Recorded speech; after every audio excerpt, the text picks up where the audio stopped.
ụlọ nsọ gị Chukwu ka anyị na-abata, bịakwute ya bịa zuru ike. Anya bịawa ịsọpụrụ gị ugbu a, bịakwute ya bịa zuru ike. Bịa o bịakwute ya, bịakwute ya, bịakwute ya bịa zuru ike. Bịa o bịakwute ya, bịa o bịakwute ya, bịakwute ya bịa zuru ike. Chukwu nna n'ụlọ gị ka anyị na-akpọ gị, bịakwute ya bịa zuru ike. Otito na-adịrị gị mgbe niile, bịakwute ya bịa zuru ike.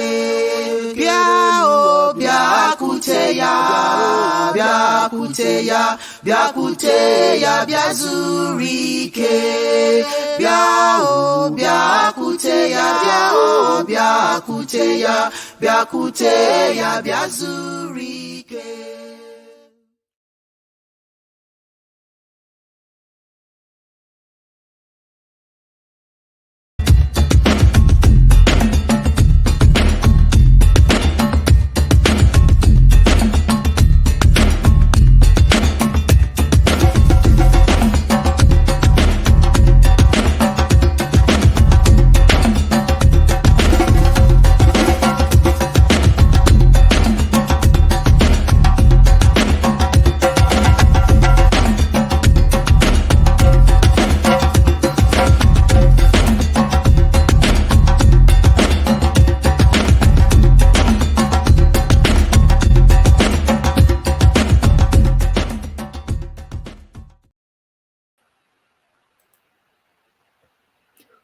Otito niile dịrị Chineke, ọbasi dị elu, Chukwu obiọma, Chidi ebere, Olisa nwa amara, ka ụzọ anyị niile ọbụla bụrụ ihe, ihe ọbụla kpatara aka bụrụ sọ mma, ka ụwa niile site n'ozi ọma anyị a nwụsị obi aṅụrị taa na mgbe niile ebighị ebi. Ọfọ ya gazie ise o. All praises to Chi the Creator, the Supreme Being, Chi the Good, Chi the Merciful, Chi the Magnificent with grace. Let everywhere of our lives be light. Let all our acts be crowned with good. May the world prosper from our ministry, now and forever, and so let it be. Amen.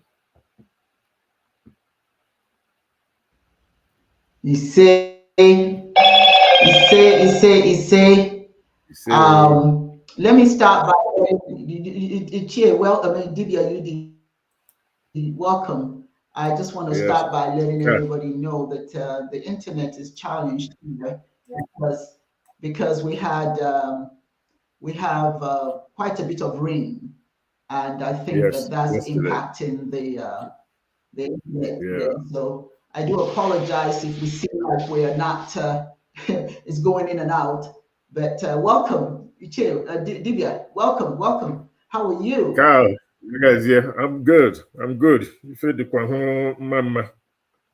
So very happy to be alive. Every day above ground is a good day. So, bring on life. Absolutely. Yes. Absolutely.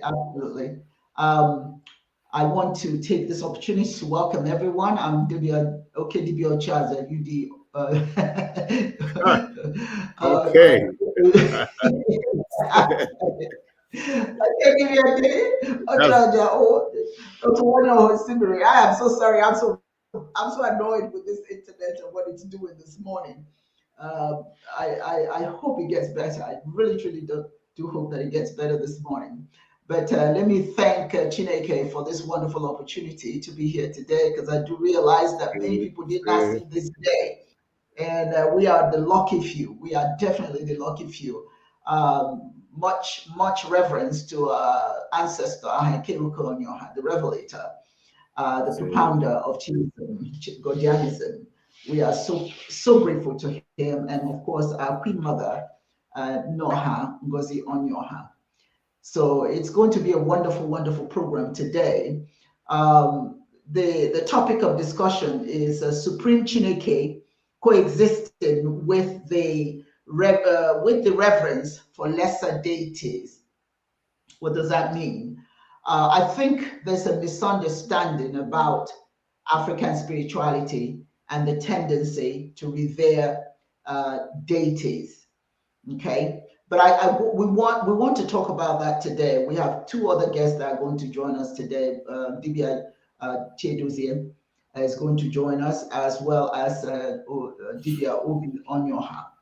Hopefully they're able to make it this morning. If they don't, then UD is you and I. Yes, ma'am. Let's go. Well, in many African spiritual traditions, the belief in a supreme being coexists with the reverence for lesser deities or spirits. Now, this duality can be understood through different perspectives.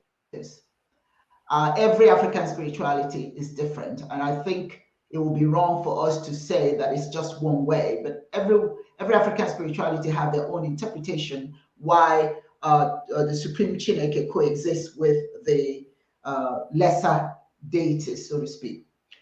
We African people believe in the complexity of existence. What does that mean?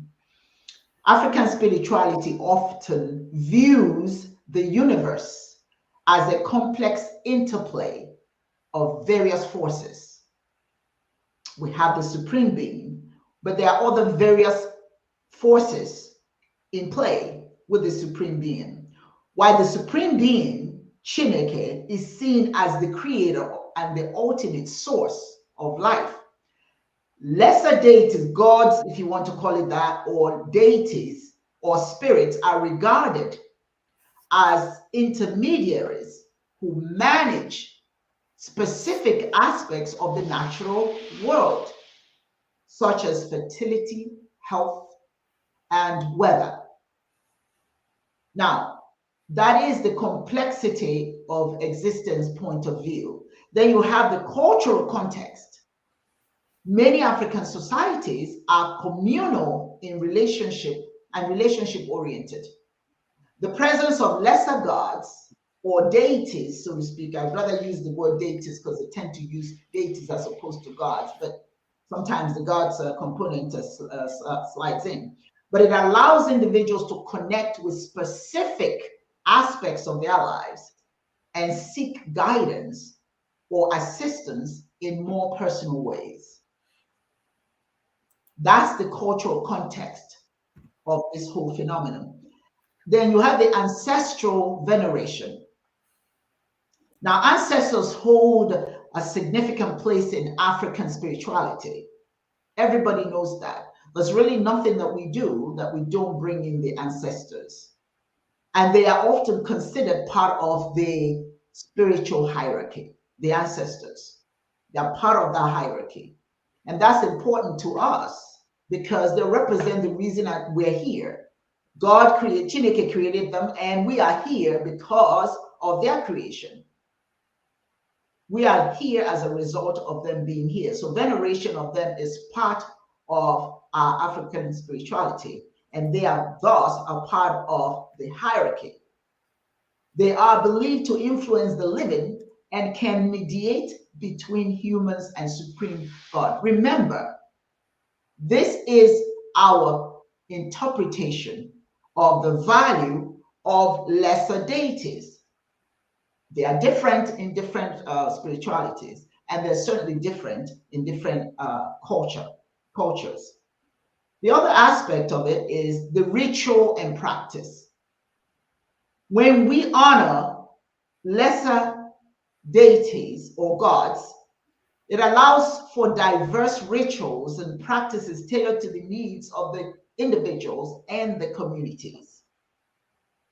This diversity enriches spiritual life and fosters a deep connection to cultural identity. It is the cultural identity that impacts our beliefs and impacts the way we act.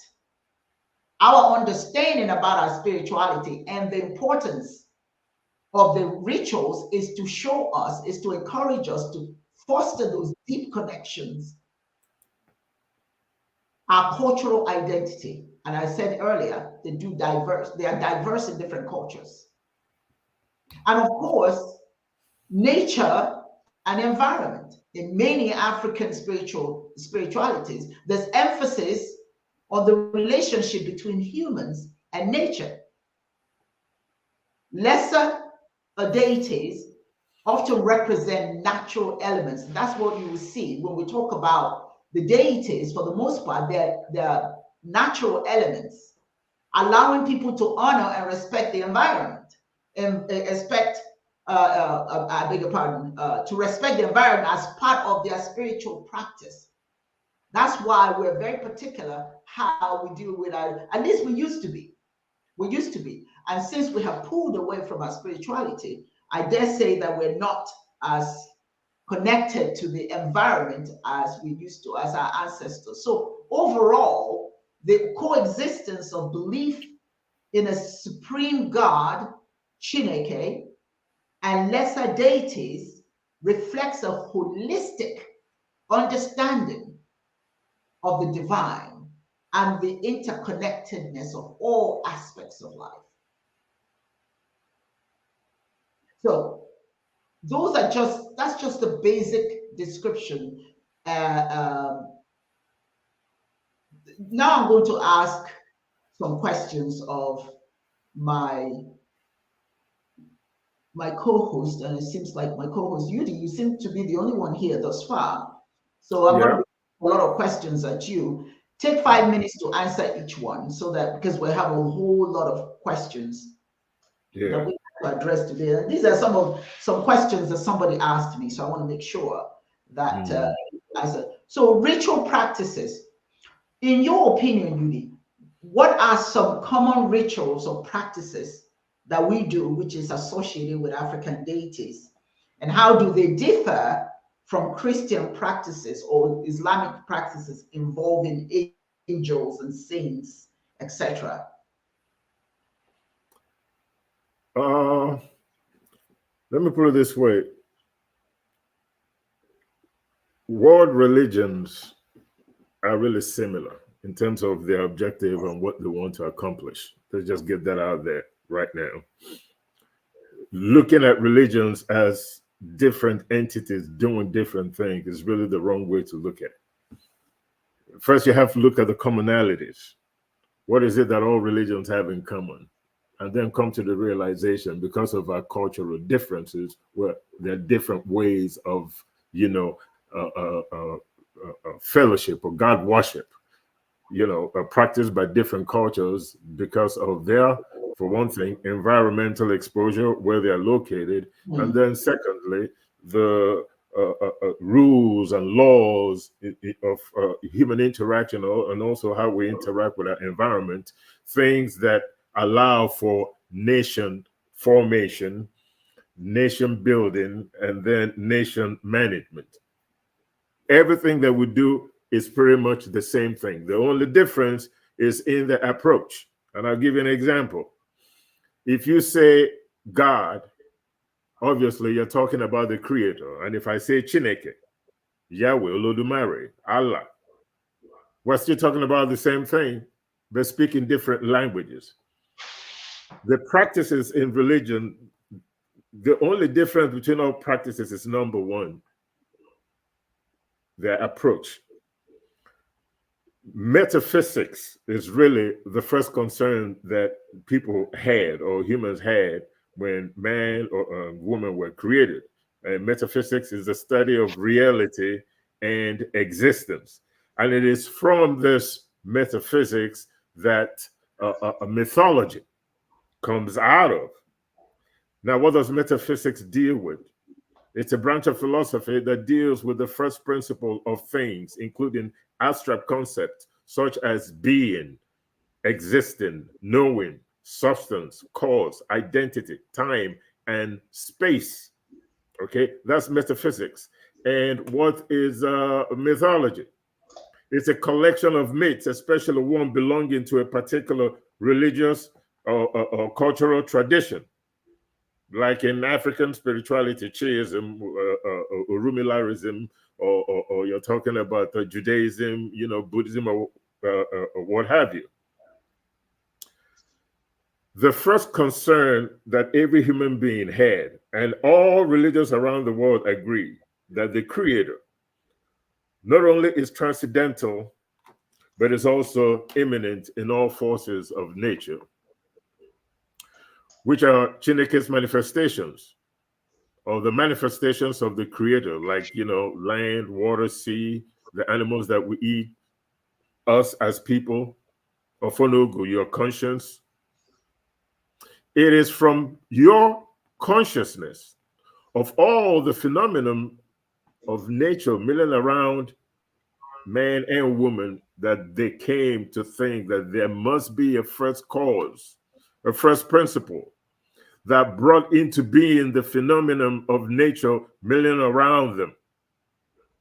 That first cause, as far as they were concerned, for want of a better name, they called Chineke, or God, or Yahweh, or Olodumare, Ubangiji, Uvuzilele, Nkulu Nkulu, Jehovah, the Creator. Chineke in many languages. Then the next concern was now how to have a relationship with this first cause that is responsible for life's, the forces of nature that sustain them, the land, the water, the fish, the animals they eat, everything that keeps them alive. They felt that they needed to thank the Creator of all these things that sustain them. And religion became automatic in man and woman. So that religion, in its etymology, is a duty that every human being feels compelled to perform in one way or another in reverence to something greater than themselves, and that something is the Almighty Creator. There's always a Godhead. There's always a central figure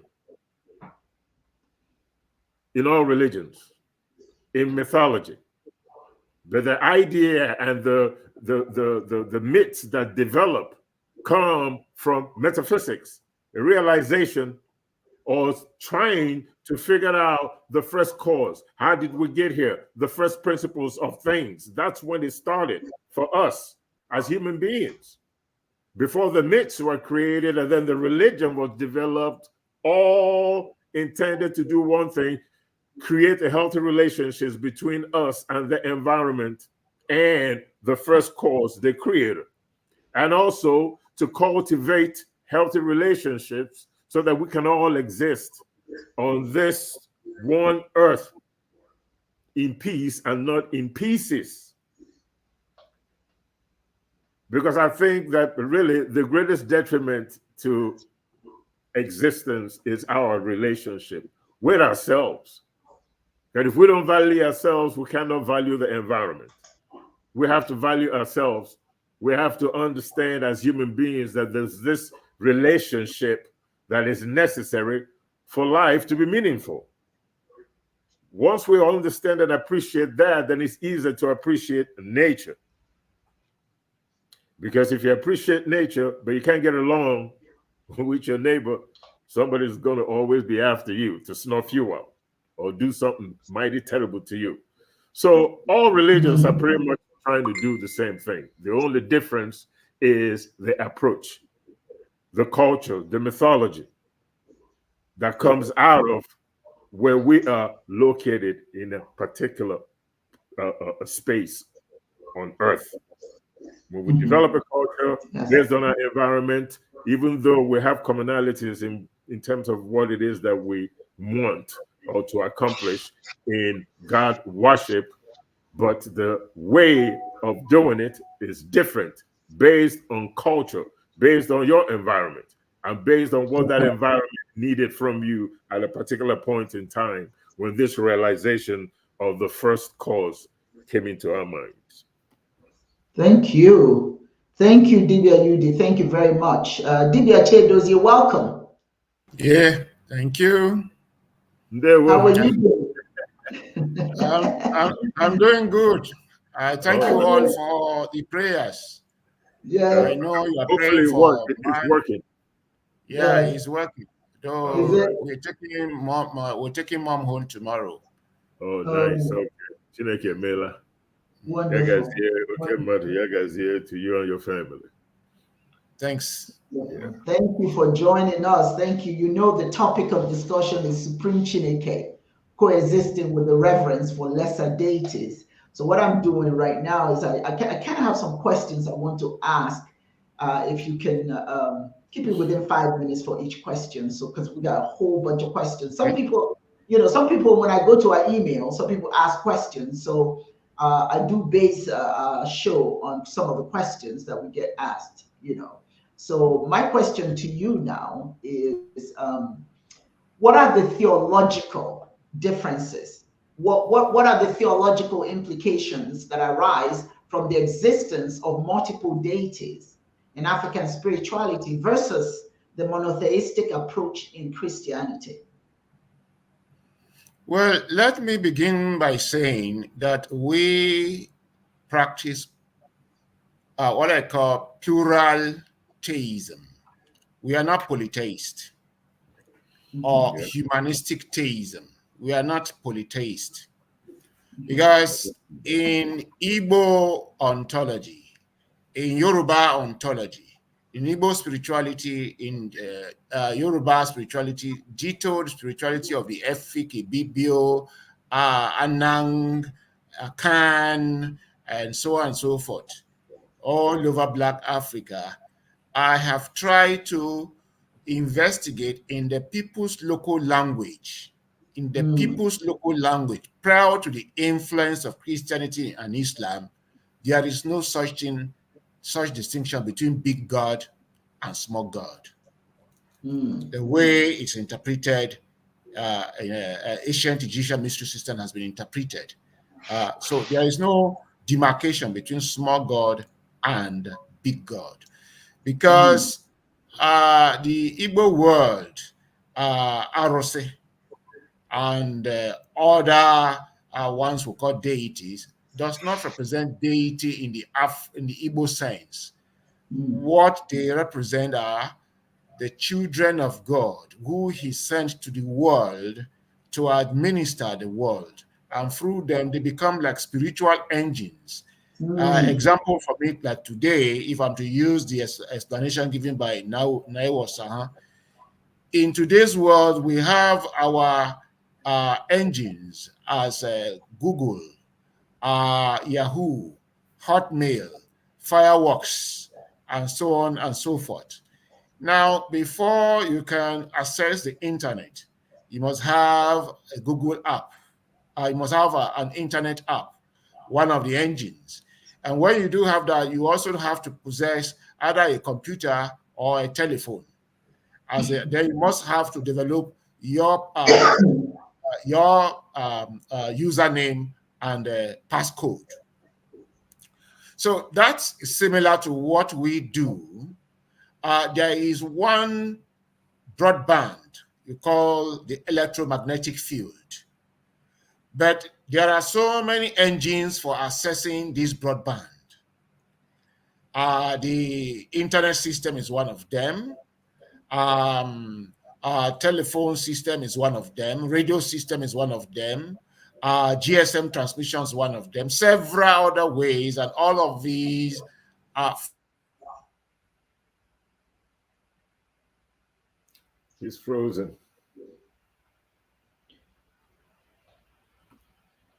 Okay. He's frozen.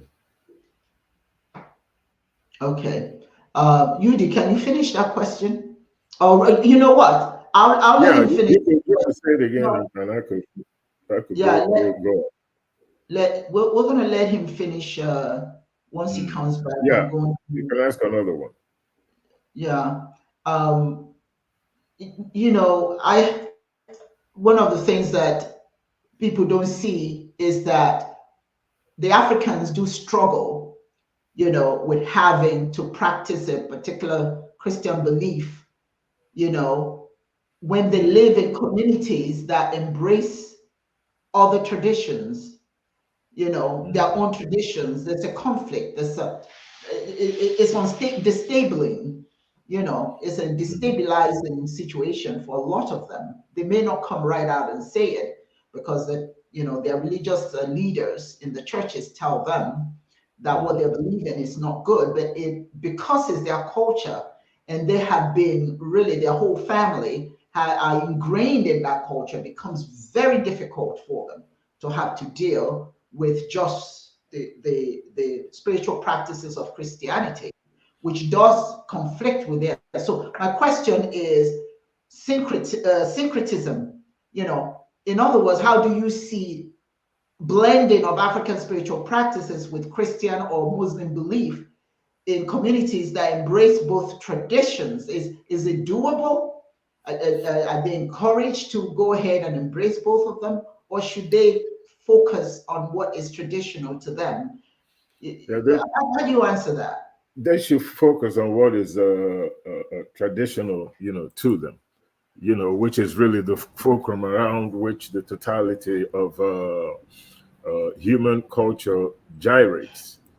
Um, there's something called cross-cultural pollination, and normally you're engaged in cross-cultural pollination when you feel there's something lacking in your own system, or if you're trying to accomplish a certain goal, and then you find out that to accomplish those goals you may need to borrow something specific from another culture, add it to yours, and either add or jettison what it is that you are doing because you have found a better way.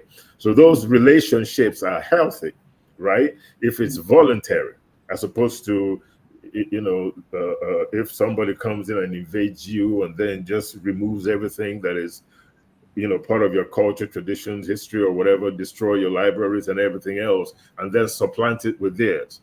That's not cross-cultural pollination. That's an invasion, right? The idea is to come in and dominate somebody by force. There's nothing voluntary about that.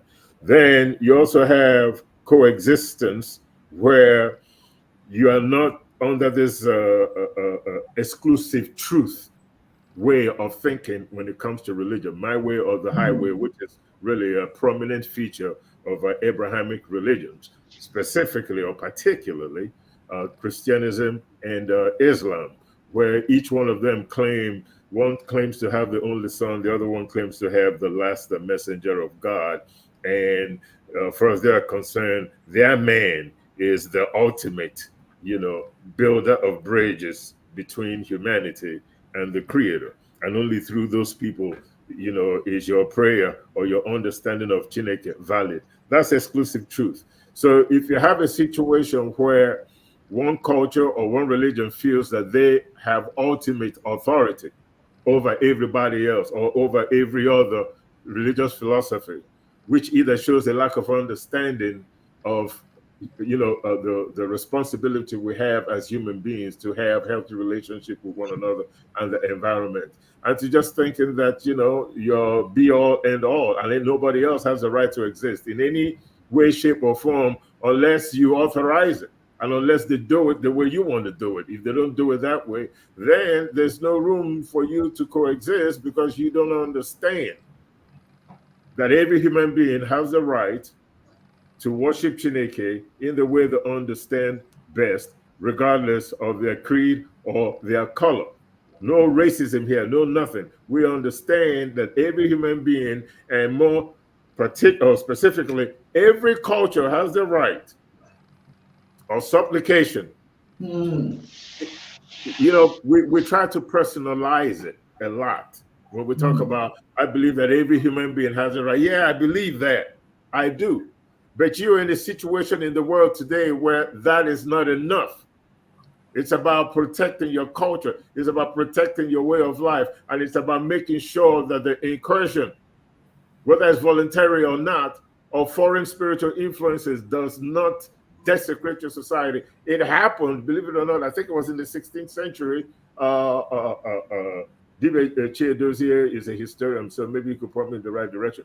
But in Congo, they actually had a king in Congo who decided to get rid of all the spiritual and religious practices in the Congos and adopt Catholicism when the Portuguese came through. How did that end up for him?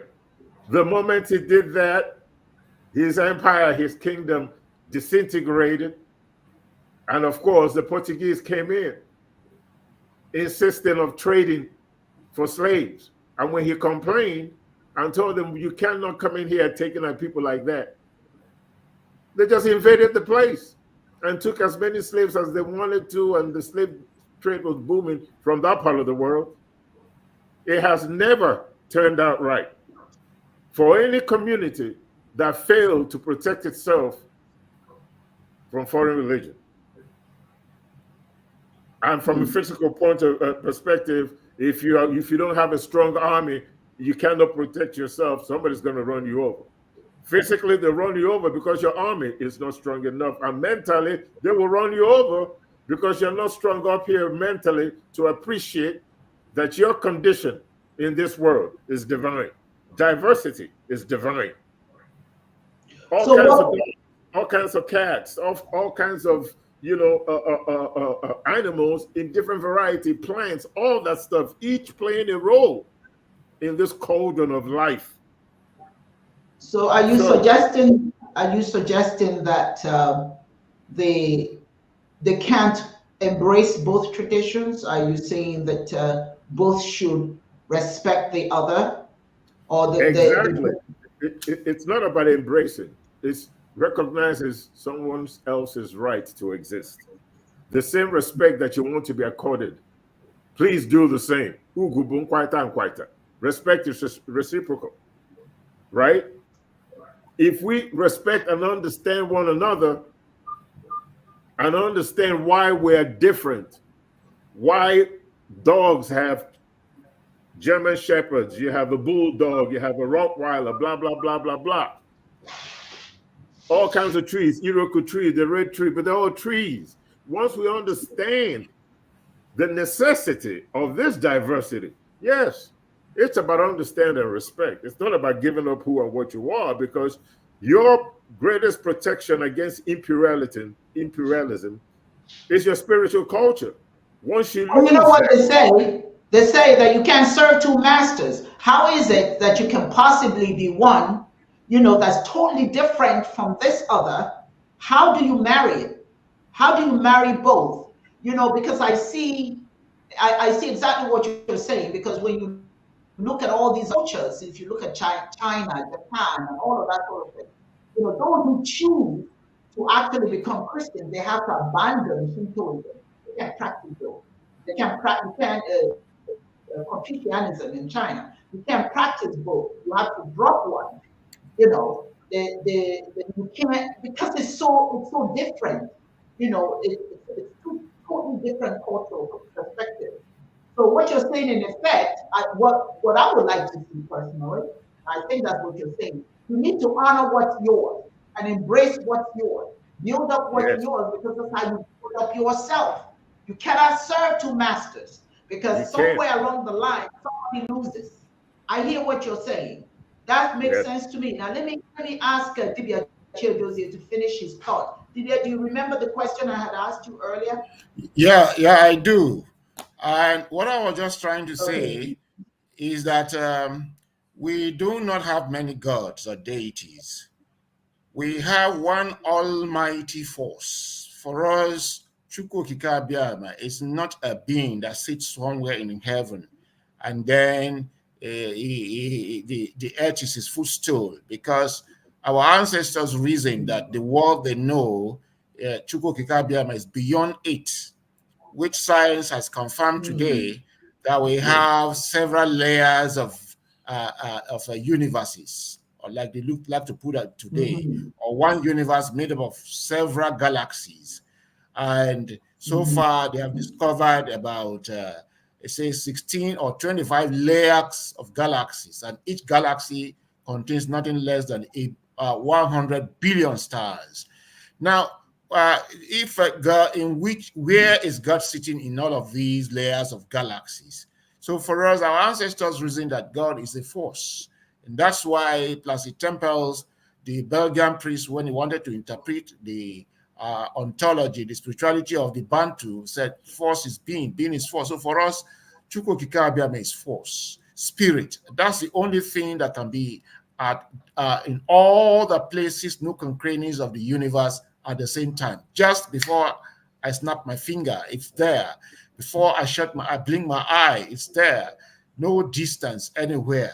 So for us, what they call deities are engines. In fact, they are more or less, they are better called divinities or ministers. That's the way we see them. Achebe reported it in the chapter 23 of Things Fall Apart, and several other people like Keoke has written about it, and people like Pantaleon Irebu, they have written about it. We don't have, what we have is pluralistic theism, one universal force, but several engines to get to that universal force.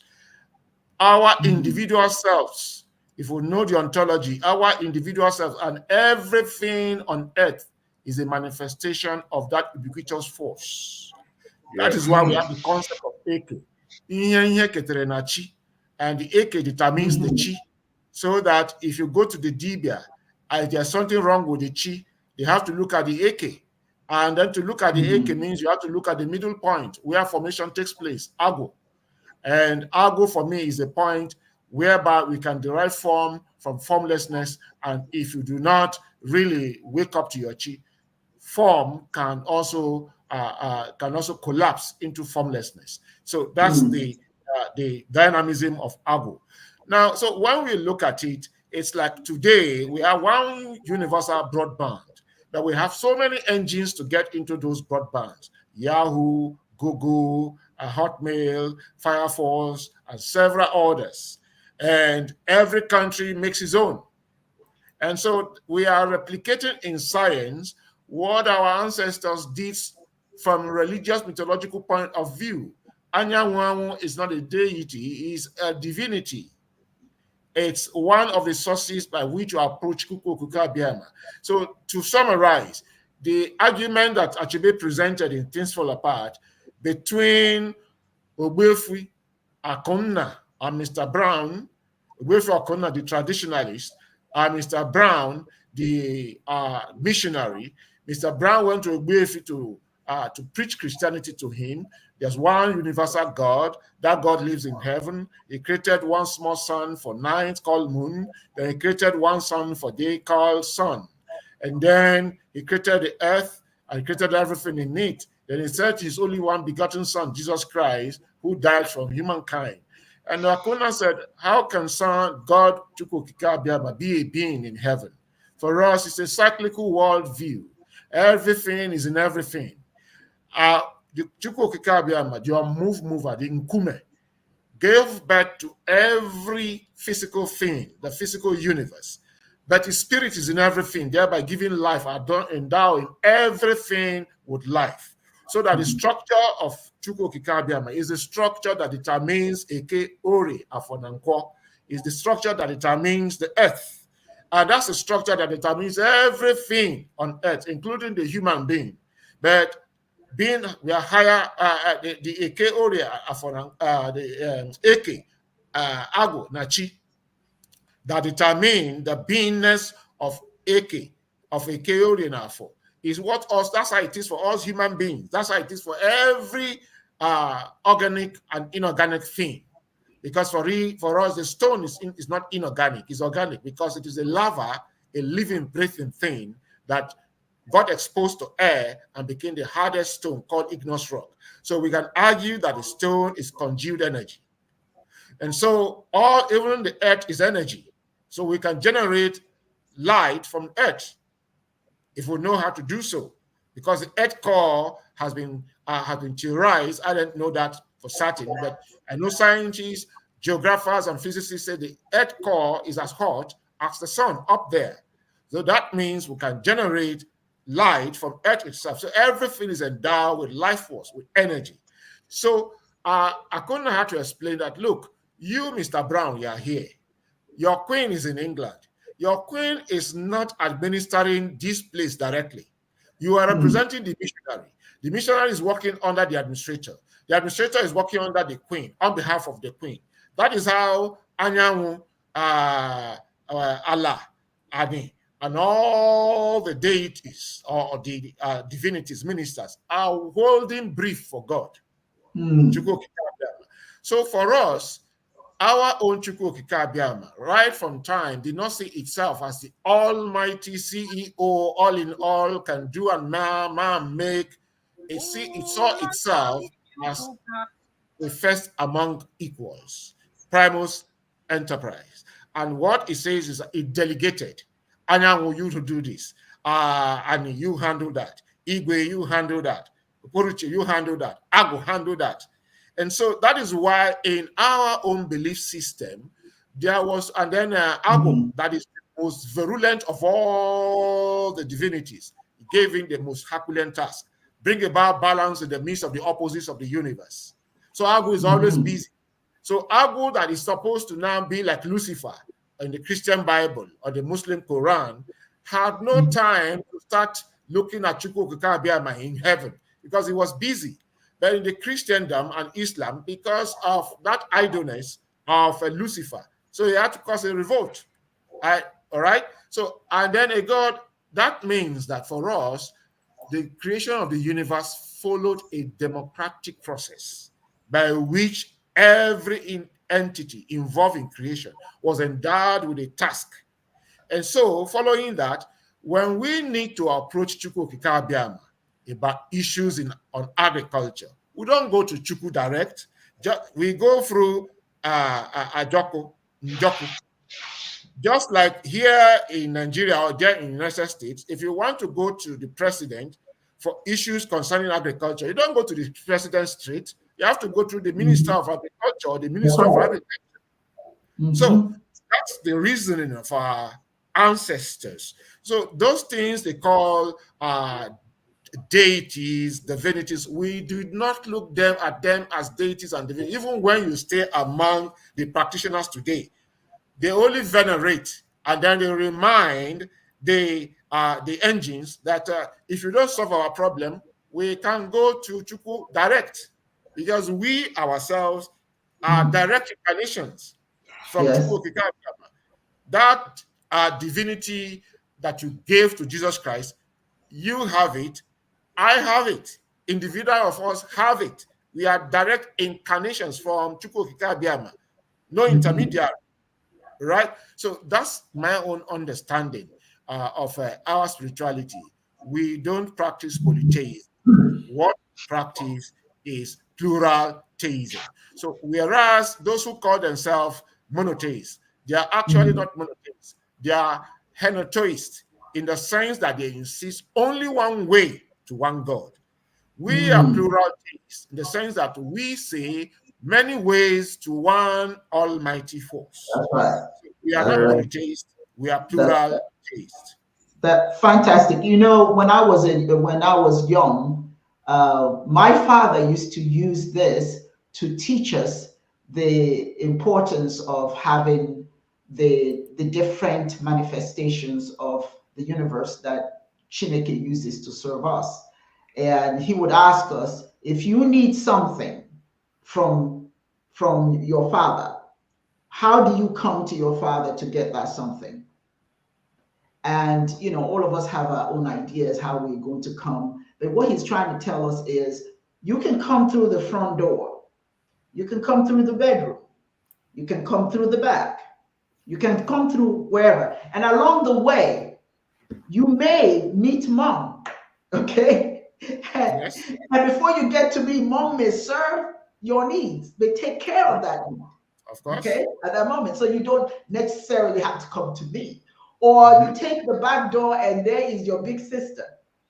And she may solve that problem. In other words, the deities we're talking about are intermediaries on behalf of Chineke, you know. But the way modern interpretation has it, it's almost like it's a negative thing, you know. So the question I have for both of you is based on modern interpretation. And of course, modern interpretation, when we talk about deities, and if it's associated with Africa, that it has negative connotation.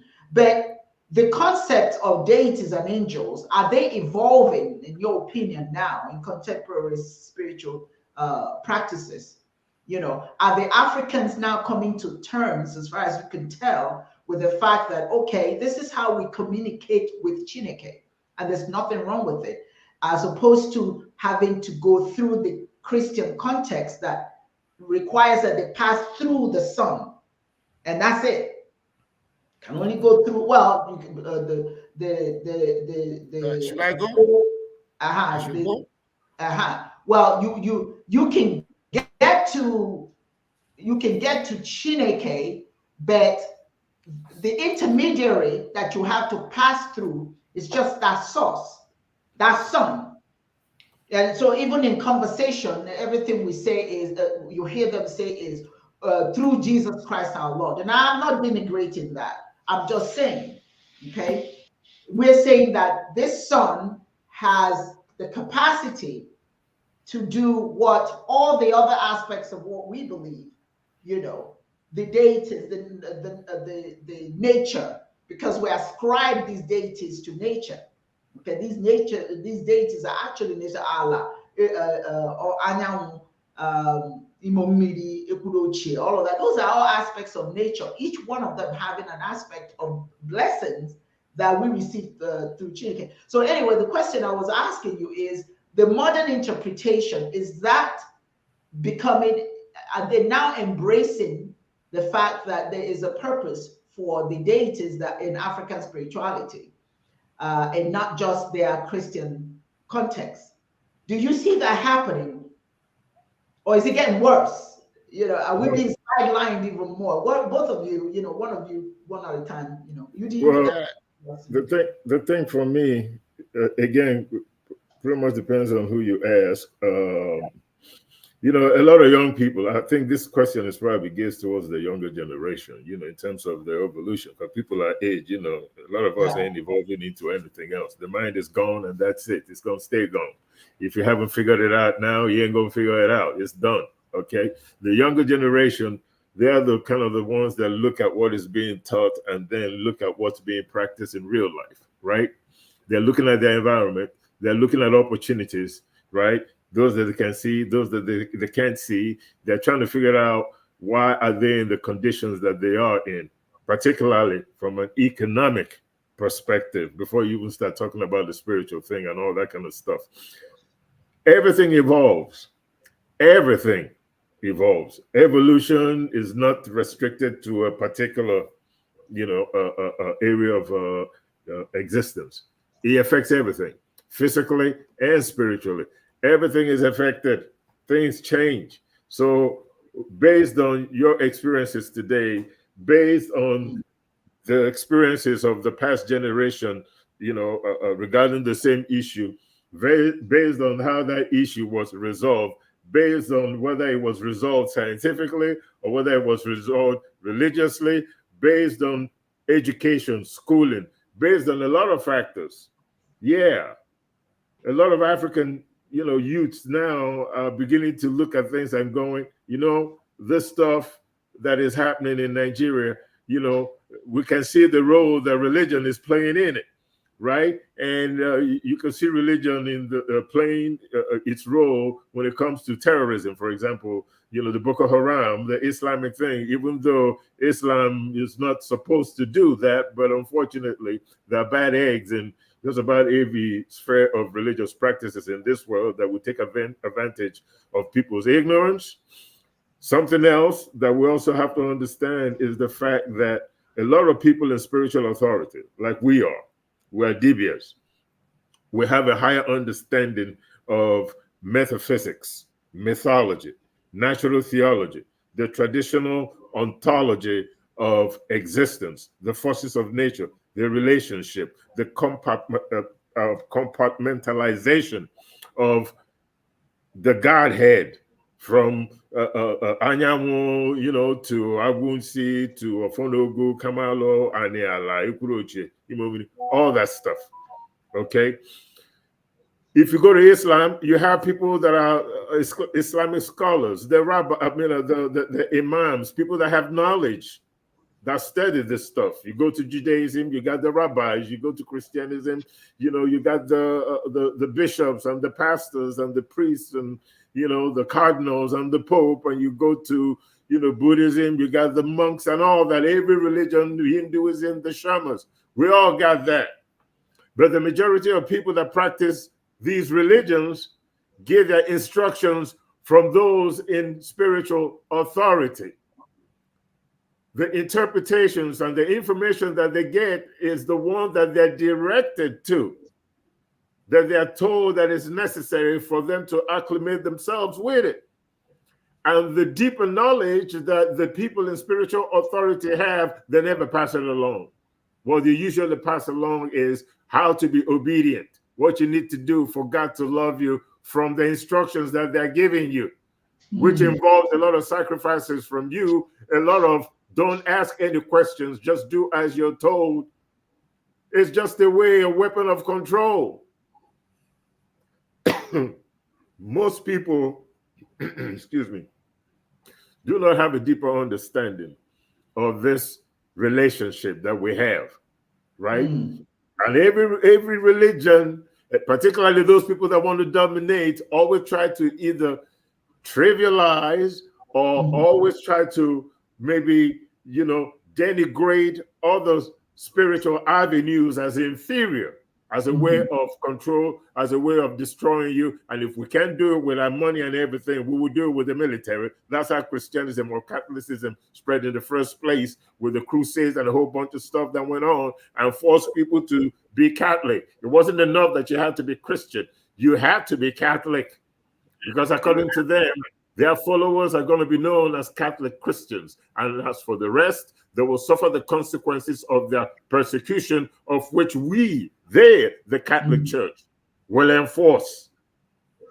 So people are just living life of spiritual ignorance. And I just wish there was a way to enlighten people a little bit more. Maybe avenues and programs like Chasing Life, is attempting. That's what we're really trying to do, to educate people, number one, of the importance and the relevance of diversity in spiritual thought as a way of promoting unity.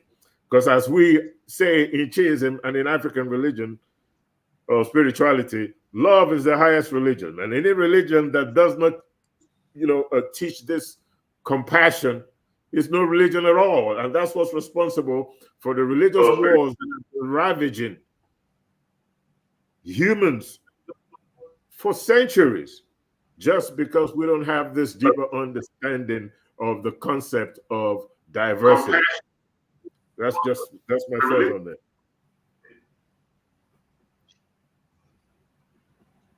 Hello? Hello? And you... Okay. We can't really hear her. We can hear you. Oh, okay. Your deal was... we can hear you. Oh, okay. Just one more thing. Like I said, those people that define other religions like Christianism, Islam, and Judaism are doing it for one thing and one thing only: to have control over peoples of other spiritual cultures, put them down, control the mind, resources, brain drain. There's a whole lot of advantage to your economy when you have people bamboozled up here, people that justify their worth by standards that are not of our own choosing. That's where we as Africans find ourselves now. When you talk about deity, the definition of deity is a supernatural being that is considered sacred, worthy of reverence or worship because of its authority over universe, nature, and life. So when they call themselves angels or whatever it is they want to call their deities or whatever, it's really one and the same thing based on the definition of what a deity is. Yeah, when all is said and done, and Dibia, I'm sorry, you had frozen, and I think you're still frozen. You back on? Yeah, he's back on. I'm here. Yeah, finish your thought. Okay. Okay, so Dibia Ochaja has said much, and so all I have to say is that the encroachment, it has already dawned on us, and it has spread like wildfire already. And there are several institutions within Christendom and Islamism and all of them are working in unison, even though they appear to be tearing at themselves, whether it is Catholicism, Protestantism, Pentecostalism, whether it's the Rosicrucian order, and all of that. They are all working towards one purpose: domination of the black world. Same thing for Islam. And same thing the Indians are doing now. The Chinese have come. And then what we need to do is to continue individually and as a group to intensify the teaching of our own spirituality. Because a different reality here is that we are into spirituality. Spirituality does not convert. Rather, spirituality wants to preach humanity. Discover the humanity in you. Don't bring mammoth to the front. Don't bring pursuit of money or materialism to the front. If you do so, the humanity will be lost. But what we have today is not the domineering forces are not into spirituality. What they practice is religion. And we all, the three of us and a lot of us who are keyed into this program, we know that the man who started religion in ancient Egypt was Pharaoh Amenhotep IV, who rechristened his name to become Akhenaten. All right, so that was when religion started. And he founded religion as a political economic means of control. That's the role that religion still plays up to today. Yes. That's what Roman Catholicism did when the Roman Empire disintegrated. The European powers evolved individually and keyed into that gap. And so you have the Anglican Church for the English, Baptist for the Scottish, and so on, Lutheran Church for the Germans, Presbyterian, the Americans founded Presbyterian Christianity, and so on and so forth. And later on came in what you call charismatic Catholicism and Pentecostalism. So all of these, they may have different nuances, but their structure is one. Islam and Christianity may seem to fear at their own throats, but their structure is one. Their structure is henotheism, only one way to one God. So for Christianity, no other way, there's no other truth, there's no other light except Christ. And for Islam, the only way to Allah is Islam. So Islam is the way. That is different from what we stand for. One God, many ways. And so, like you both had said, how do we now know what is godly? We know what is godly by the preeminence of humanism in the particular religion. So that we now itemize and say, this is going to be the general characteristics of all forms of religion. That all religions must uphold the existence of God. That all religions must link human existence and the environment to the almighty force. And that we should look to nature to learn the ways of God. And that becomes a way of living in harmony, not only with fellow human beings, but with the environment and the laws of the universe, living in tandem with the laws of the universe. But as soon as the instinct to conquer, to dominate, arouse, then arouse as well the urge to eliminate. And so once you want to dominate, then your religion becomes monotheistic. You begin to preach about dominating others. You begin to preach that others have a lesser or an inferior version of what you have. And all of that started with Akhenaten, so that when he rose up with his own religion,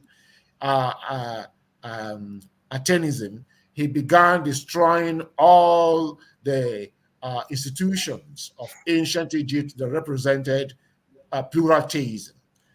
That particular heresy has been replicated by all monotheistic religion.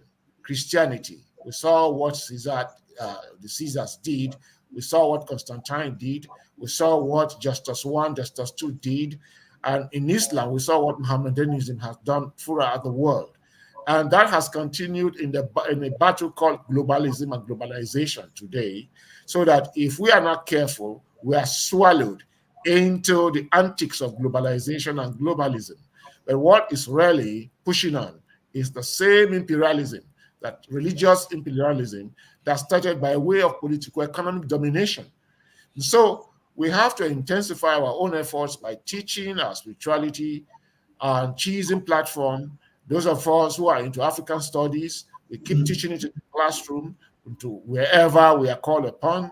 We teach what is African.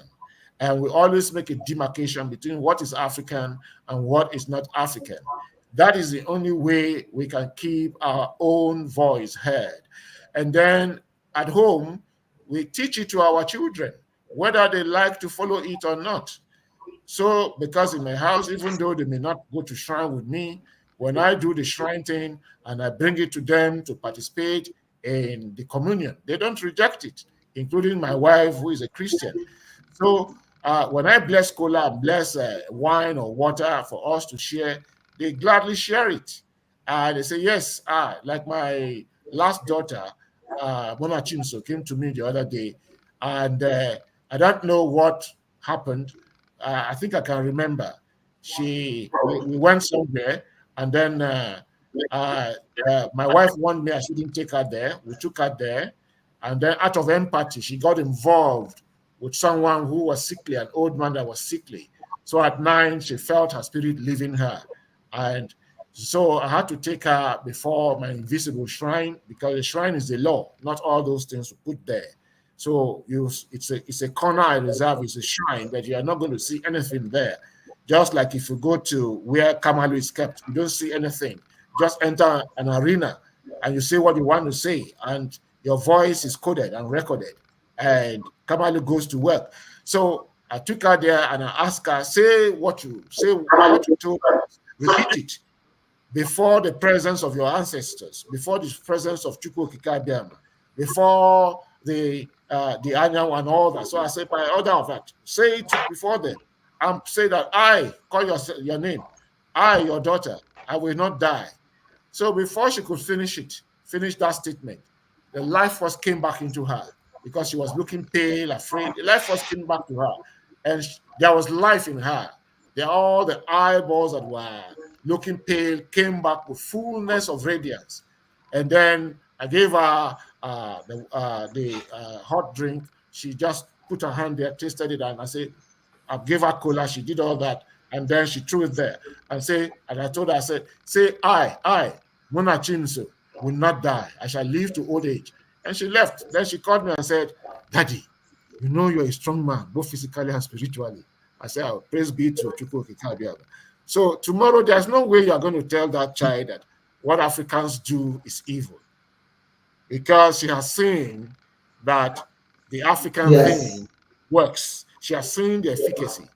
So I do not force them, but I do what I have to do. And above all, like we have said on this program, I live by Ofonogu, and I make sure I do not take what is not mine. Yes. Even when others suggest it, I say that's not my way. And I've been consistent about it. And so much so that people say, look, if others who profess Christianity and Islam as pure as you, this place will be a comfortable place for us to live in. And if those who practice African traditional religion as pure as you, then we will have something to celebrate. I say, well, all of us cannot be the same. So I think that's the principal thing we have been preaching on this particular platform. They will. I'm going to They will. Thank you. Okay, Madam. You know what is so important that people need to understand about spirituality? What it's supposed to do is offer you psychological focusing, and whatever it is you believe in, as long as it's a positive thing, once you believe in it, you find yourself working very hard to make that manifest into reality. If you believe that in something and you actually put your heart to it, you will find yourself working towards ensuring that that happens. And then sometimes it happens without you necessarily knowing that it had something to do with what you put forth, what you believe in. Let me give you an example. And this is this is the question that I have for both of you. Personal experiences. You know, can you share personal experiences or stories that highlight the relationship between individuals and deities and ancestors? Let me say this to you. I'll start with this story. Um, I have a shrine in my basement for my parents. Okay, I have a picture of my father, picture of my dad, and I have all these African, libation cups and all that sort of thing, candles and all of that. That's personal to me because I can't forget my parents. I can't forget the life they lived. I can't forget that they were my parents, right? And people who forget their parents, that's the worst thing you can do because your children will do the same thing to you. You know, I used to remember when my mother used to say, what you do, you will experience it through your children. If you don't do right by me, that sort of thing. So, but for me, they still live. So it's important for me to keep them in my consciousness. So before I go to bed, I will pour libations and I'll talk to my parents, and I'll do that in the morning as well. 2 days ago, my husband usually goes to work very, very early in the morning. Goes by 5:15, he's out. He's gone to work. And usually you can hear the garage door open. So I know exactly, okay, I know, when he tells me, all right, it's time to go. And then he'll go and get something to eat, take his blood pressure, whatever it is he does. But I do know when he leaves that door, when he leaves the house, because the garage door goes up and I can hear it. And it goes down and I know he's left, right?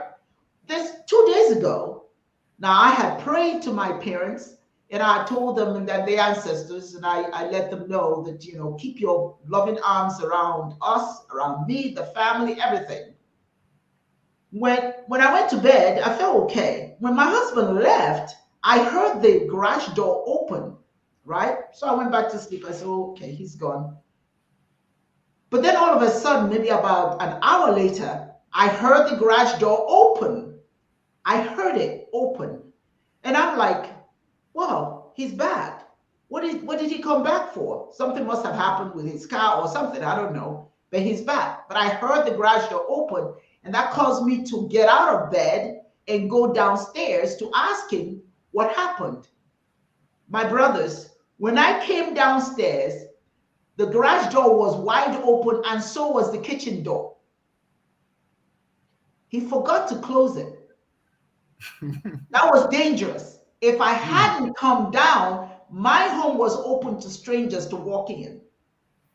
And I wouldn't have known. Anything could have happened to us, to me, and I wouldn't have known because the door was wide open and the garage door was open.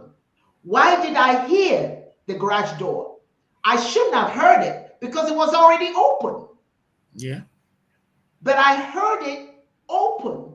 That to me was my ancestors telling me, get up and go downstairs. You are in danger. That's why I heard it. I shouldn't have heard it because the door was already open, but I heard the garage door open, and that alerted me to the fact that possibly he had come home. Something was wrong. But what was wrong was, we all make mistakes sometimes. We forget. He made the mistake. He forgot to close the door. He forgot to close the garage door. So the home was open to invasion. Now, to me, you may disagree with me. That's my ancestors working overtime that day to remind me that it's time to get up and check on your home. Something is, before something negative happens.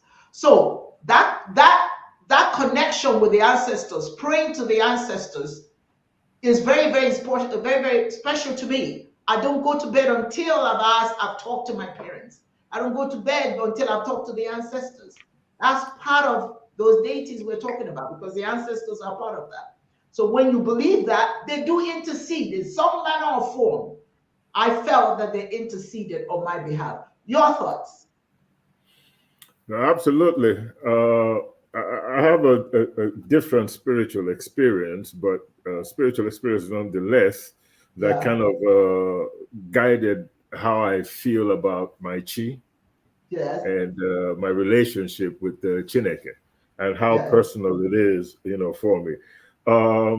I think it was in 2002. I was driving to California and I was speeding. I was doing about 98 miles an hour on a 65-mile-an-hour zone on the highway. And what do you call it? A policeman, a state trooper stopped me. Oh boy.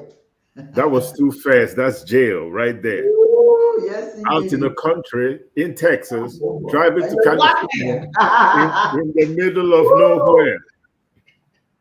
So Mr. Policeman comes to the window, asks me for my driver's license and insurance, and I gave it to him. Then he tells me to get out of the car and go sit in front of his car while he runs a check.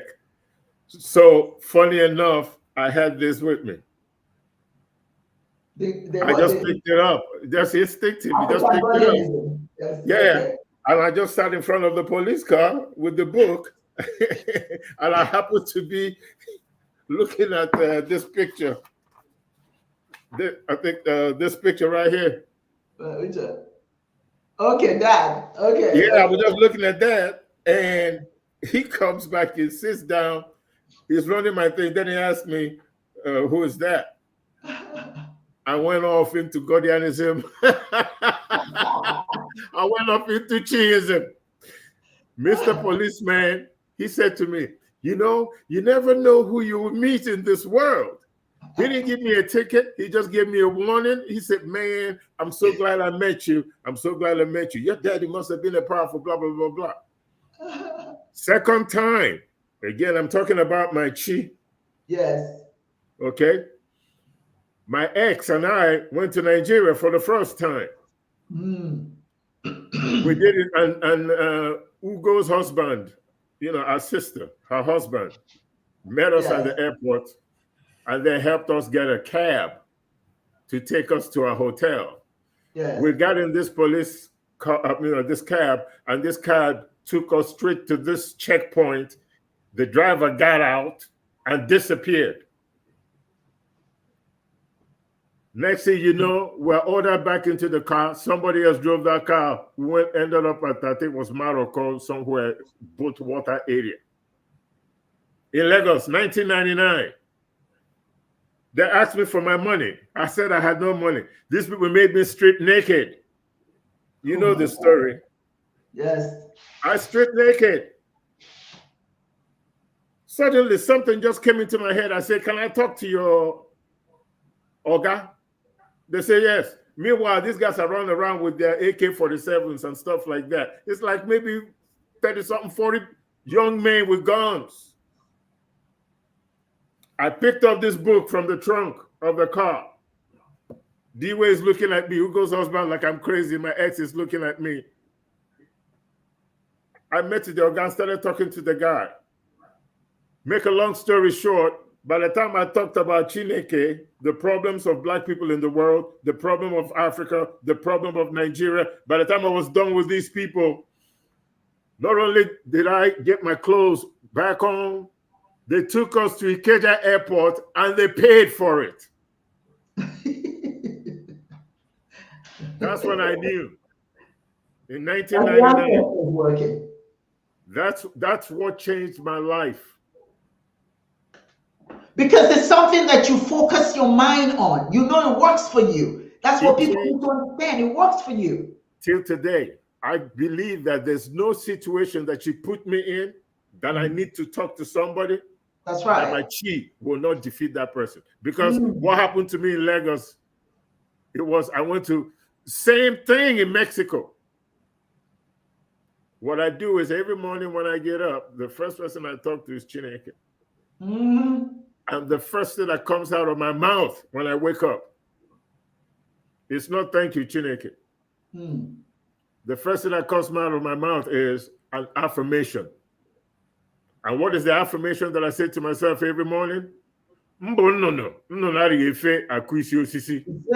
Say, yes. Ọmụmụ bụ nke m, arụsị ike bụ nke m, ogologo ndụ bụ nke m, ife m eji ụzọ ụmụ bụ nke m, Chineke m na-ekele gị na mma niile I mere m. Ọfọ ya gazie ise. That's the first thing I say before I brush my mouth, before I do anything. Then I can go into my own personal prayers, introspection, or whatever. But I believe that I have a very strong relationship with my chi. Yes. And my chi can defeat any obstacle in front of me. And that's my belief. And that's just the way I feel about it. That's Thank my you. personal spiritual experience. That's wonderful, wonderful. Dibia Chedozie, do you have a story to share? Several, but I'll just tell one or two. Yeah, that's fine. All I know is that since I was little, and I knew that I wasn't cut out for Christianity or Islam, even when I struggled to try to belong. And so when I was in secondary school, I had the dilemma of what cause to feel. What cause do I feel? And so that's just spontaneously. I would go because I schooled, my secondary school was in Titkum College, Egbe, now in Kogi State. And the school was in a valley. So I would go up the hills. I had 21 days to fill my form. For 20 days, voluntarily, I would just go up the hills because I was a senior prefect then. And I would sit. I noticed I used to go there when during sports. When people start doing sports, I go there, and then I will go there around 6. Immediately I sit down there, I got transfixed. So on the 20th day, what I saw were two palms, right palm, left palm. And the voice came. I was in trance, said, choose which one do you want, intellectual or spiritual. Whichever one you choose, you'll be escorted to the highest realm. And there I said, I didn't want either of the two. They said, so if you don't want either of the two, so what do you want? I said, I want to know the link between the two. I want to know the link between the spiritual and the intellectual. He says, I said, the voice came and said, so son, what are you talking about? I said, the problem of my race, I don't know what level I was, but I can remember those are the things. I said, the problem of my race is that we are so spiritually powerful that we do not know how to interpret these powers intellectually for us to prosper in terms of engineering, in terms of technology, in terms of science. And so for that, we are losing our powers. So I want to read a course that will take me to the innermost part of human mind, how it operates, how it comes about invention, and how it establishes the link between the spiritual and the intellectual. And so there seemed what looked like an eternal silence. Then after that came a heavy sigh and said, child, you want to be like God, but you will suffer. So I took it to be something just on the. So from then I found myself struggling to know. When others are looking for materialism, I'm struggling for knowledge. When others are going for initiation, for power, for domination, I'm going for knowledge. And not until I wrote my PhD thesis, I have finished writing it. I wrote it in 5 months and 2 weeks. And after that, when I done my convocation in 2002, because I defended in 2001, so I graduated in 2002. And when I did my convocation in 2003, I was sitting in the exam hall. Then I was put back into trance to that state I was in 1984 when I was about to fill my JAM form. And then when I slept that night of that trance in 1984 to fill my JAM form, I slept around 2 a.m. I witnessed something that looked like beginning of the world. Earthquake, inundation, flood, and the earth was shaking. Everything was like a beginning of beginnings. And then there was water everywhere. Then there was heavy thunder that divided the waters. From the middle of it erupted, and I saw the course philosophy. And I woke up, and that was the only thing I had in my JAM form to feel. I wrote philosophy, even though I didn't know what it was. So I wrote philosophy. That's how I was guided to read philosophy. So when I wrote my PhD thesis, in 2003. I was passed back into that state of 1984, and I saw that the pronouncement I made was exactly what I accomplished in my PhD thesis. And now I then understood while I was writing that particular thesis, it was like sometimes I was dying. My veins were getting dry of blood. So it was when I got initiated into Dibias, I now understood why our ancestors use animals. Because when you are doing spiritual things, intellectual things, you are opening up files there in the cosmic. All right. Uh, when we open up those files, some forces are released. And for those forces to come down and reveal themselves to you, they must take some part of the blood. It's called ectoplasm in the Rosicrucian order, ectoplasm. It will suck some of it. So our ancestors knew that.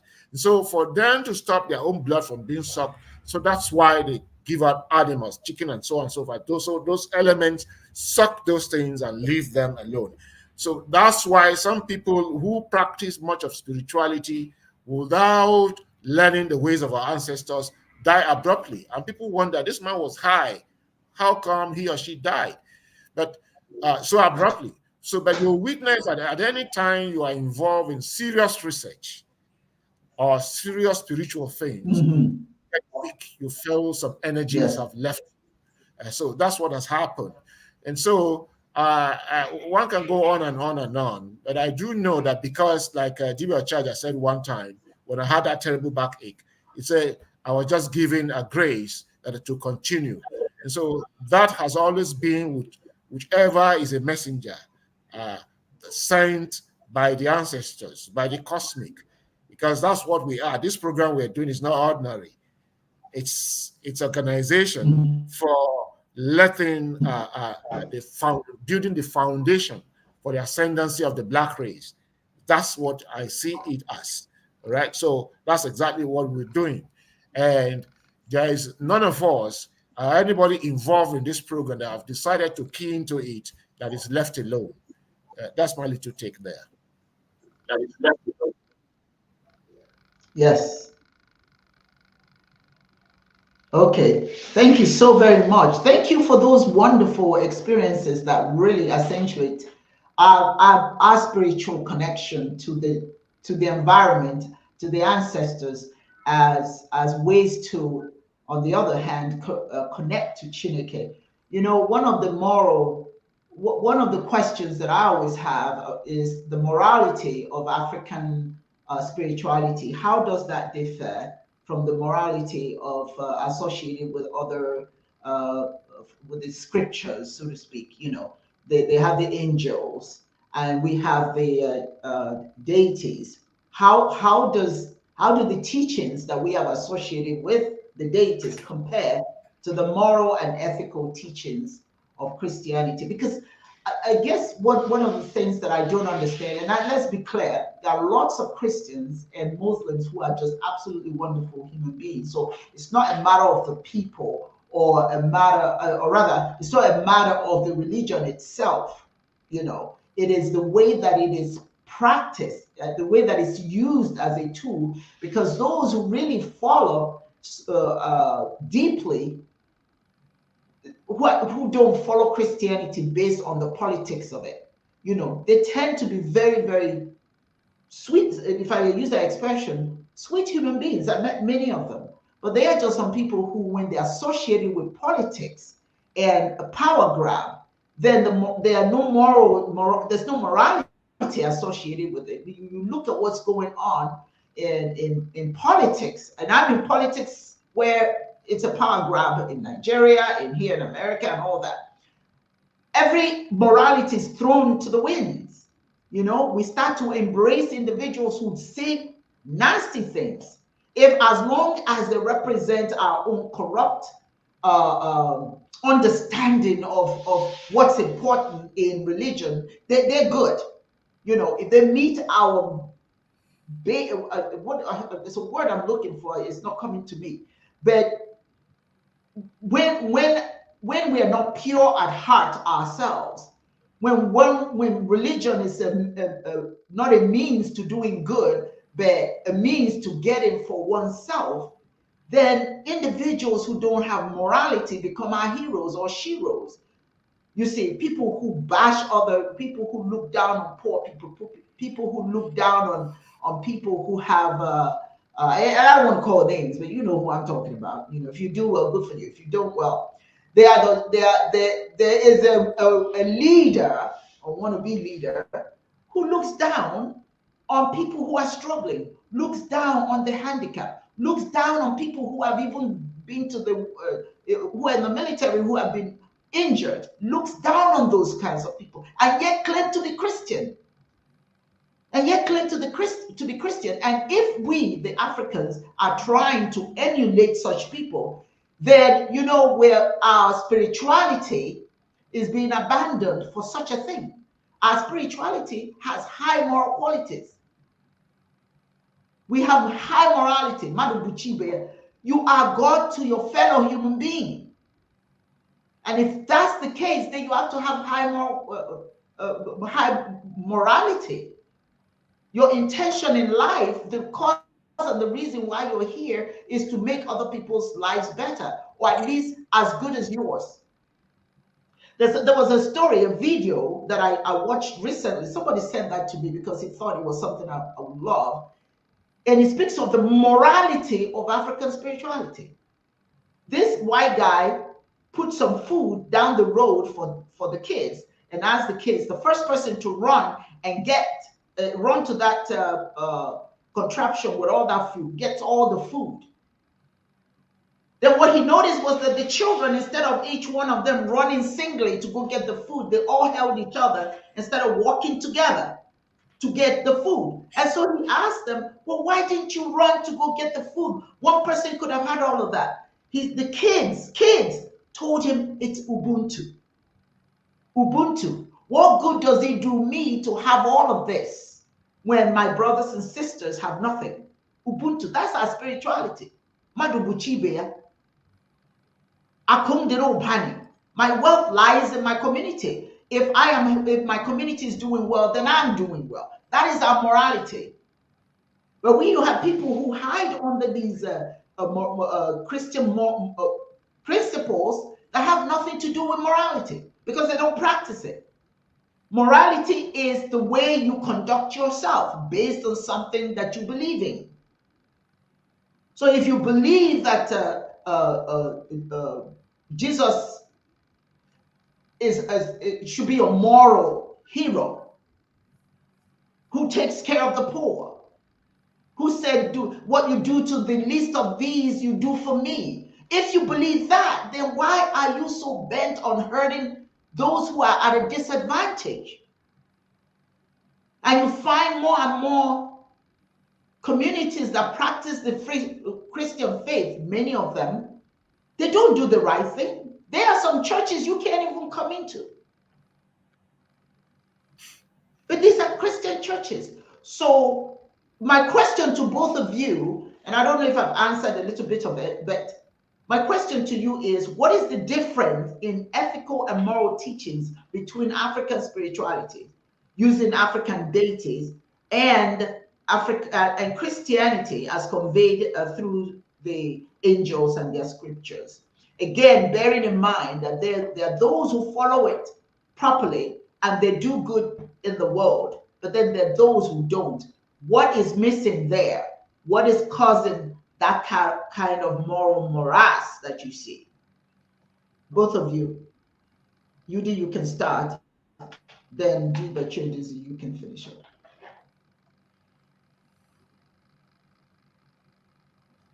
Did you hear me? I think he's muted. Oh, sorry. He's muted. I muted myself. I apologize. Okay. Sorry about that. First of all, when it comes to morality, there are commonalities in all cultures and religions. Sort of like we all want the same thing. We just express it differently. But there are basic, spiritual absolutes that all religions have observed, at least on paper and in terms of its moral lesson. And one of them is, thou shalt not kill. It's not a Christian thing.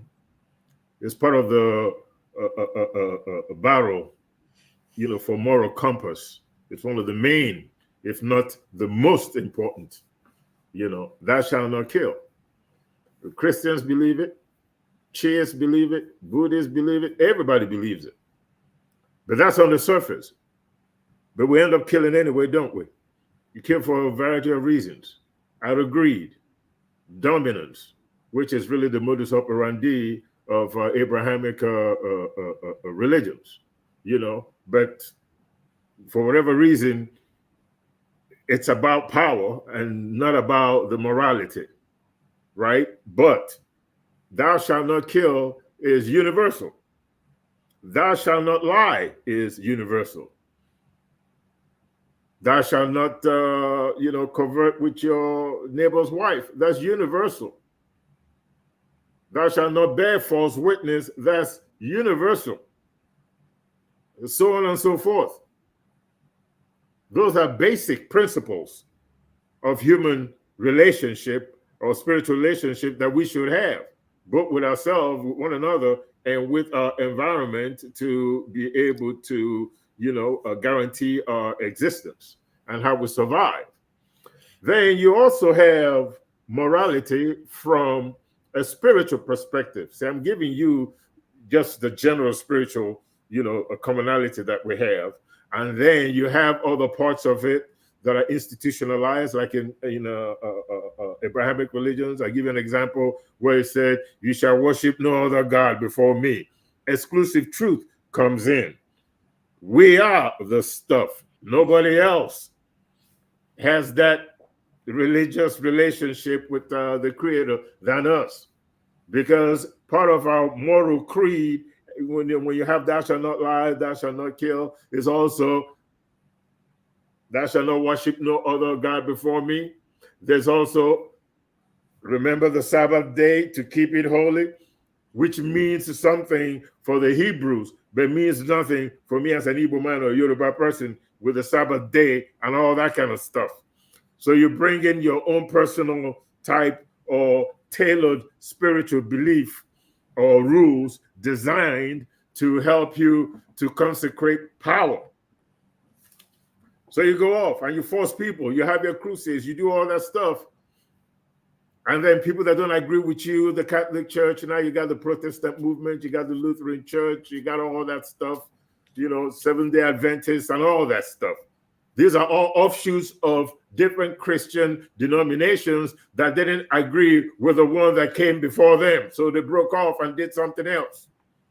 The Church of England, the same thing. King Henry VIII, no divorce granted by the papacy. He decided to do his own thing. So the Anglican Church was formed. So on and so forth. But then you have core spiritual, moral absolutes designed to promote peace on earth and also to create or promote healthy relationships within all human beings and all colors. Give an example in Shiism, in African spirituality. I believe in the Almighty God, creator of the heavens and the earth, as my source of inspiration, strength, and as my protector. This is a common belief amongst anybody that believes in a creator. You believe in the creator. Now, what do you want to call it? Jehovah, Allah, Chineke, whatever you want to call it. But we all have that. Then spiritually, in African spirituality, I believe in Shiism. I believe in the universal brotherhood and sisterhood under the parenthood of one Chineke. Love your neighbor as you love yourself. Do unto others as you will love others to do unto you. Thou shalt not kill. Thou shalt not steal. Thou shalt not commit adultery. Thou shalt not lie. And in respect and obedience to elders, just laws, and retributive justice. That's on the spiritual end, which incorporates basic human a code of conduct common in all religions, like thou shalt not kill, thou shalt not lie, and so on and so forth. Then we in Shiism, in African spirituality, we believe that every human being, consciously or unconsciously, looks up to something above him or her as their source of inspiration, and that something is the Almighty Creator. This is all on a personal level, not on an institutional level. This is on a spiritual level, because institutionally, particularly Abrahamic religions, do not excuse me, do not believe that every human being consciously or subconsciously looks up to something above him or her as their source of inspiration. And that something is Almighty Chineke. Because they came and told us we didn't believe in God. They came and convinced us that they brought God to us. So whatever it is that we're doing, we gave that up and walked with them. That is not spirituality. That's part of religious dogma designed to control. I believe that the Almighty Chineke made the world a paradise of happiness for humanity, but that we have made the world hell for ourselves by too much quarrels with our fellow human beings regarding methods of God worship. A whole lot of other religions, particularly Judaism, believes that, but Abrahamic religions don't believe that. The world is only a paradise if you see it through their own prism. If you don't see the world the way they do, no. Paradise to them, not for you, particularly when they put a rope around your neck or they put a sword in your stomach, trying to convert you to their own religious point of view. Try to control you by any means necessary, and through forceful cohesion, you lose your culture, you lose your understanding of your relationship with your fellow human being, you lose your spirituality, and religion takes over. Religion that belongs to somebody else, not to you.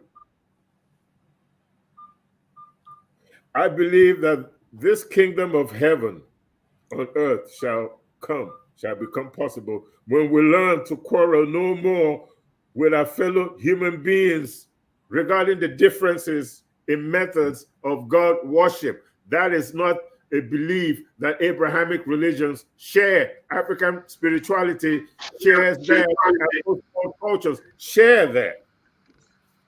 So the point I'm trying to make here is there's moral understanding of code of conduct that is common among all cultures.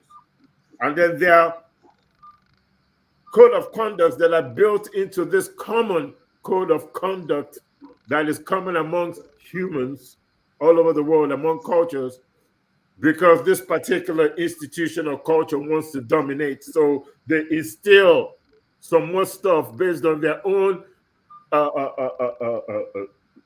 religious practices and their own intentions, then force it on you through or by any means necessary, will force it on you. So religion, there's a lot of structural or institutional influence in religion designed to do nothing and nothing, to do one thing and one thing only, which is control. And controlling all the people and all the cultures results in economic abundance for the person whose jackboot is on your neck.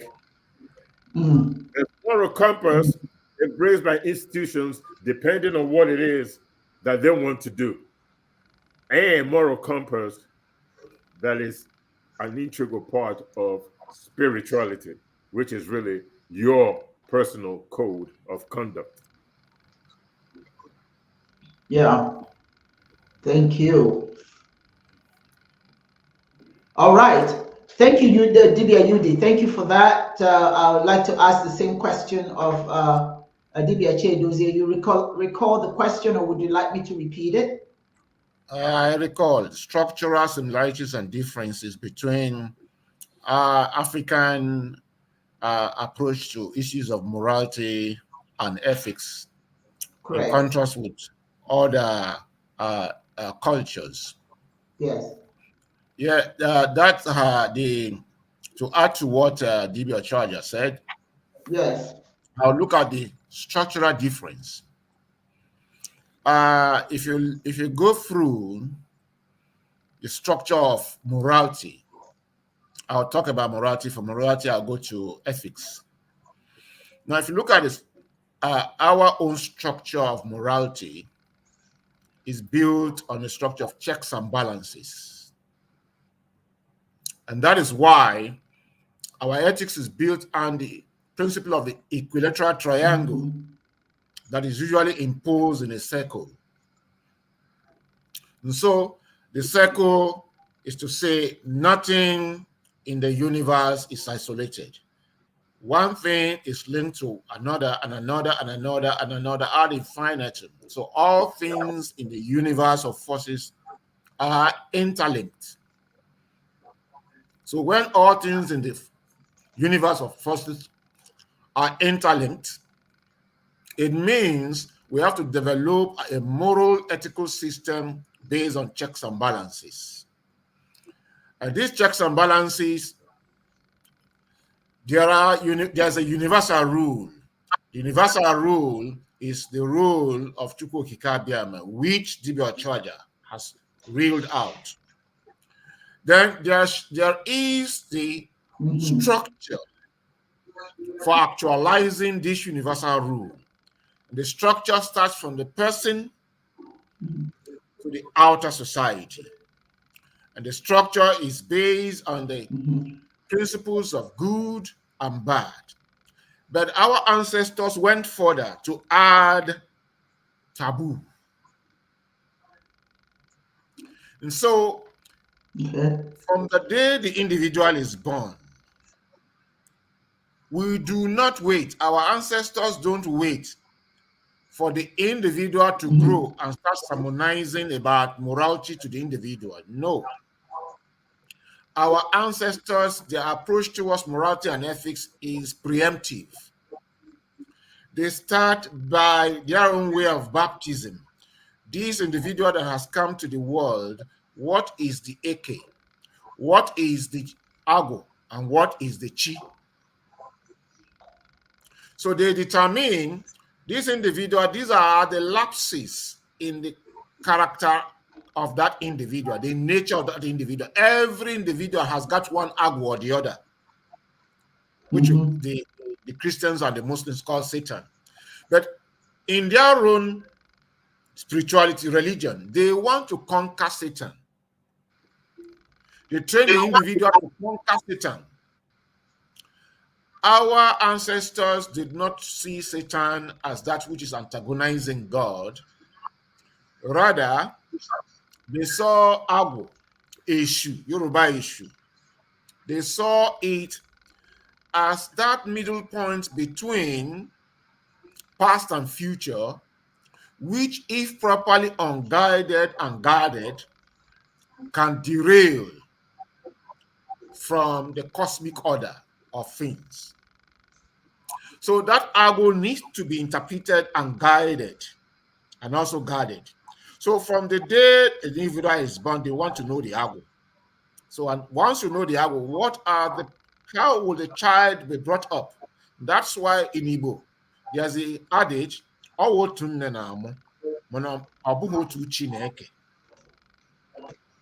in a family, yes, parents gave birth to the children, but the children all don't have one chi. Not even twins. Siamese twins have one chi. Not even, just like we say, no two human beings have the same thumbprint. So our spiritual formation is different. So having this general monolithic decalogue for everybody, Jesus Christ is the way, is an abuse of the ontological spiritual constitution of every individual. And that is the problem with all religions, Islam, Christianity, and all religions that have this universal penchant for everybody. Because we all are not the same. So you must, if you come to African spirituality, there is the concept of Ago. So Ana Abafa, when you are divining based on the individuality of the individual. It is not a religion. It's a science of human spirituality. Knowing each individual when they were born, the forces that combine to form them, how it forms their internal structure, how this internal structure will manifest. So you begin to train that child on the things to note, the things to avoid. So there is individual taboo. Then the child grows into family taboo, then clan taboo, then town taboo, then the general taboo for everybody. Now, what is this taboo? Arrow. This taboo must work with the forces of the universe. And so when you grow from as a child, you are being brought up to master your own self, to master your eke, master your apple, master your eke. And when you master these things, you discover by the time the taboo at all point in time is a regulatory mean,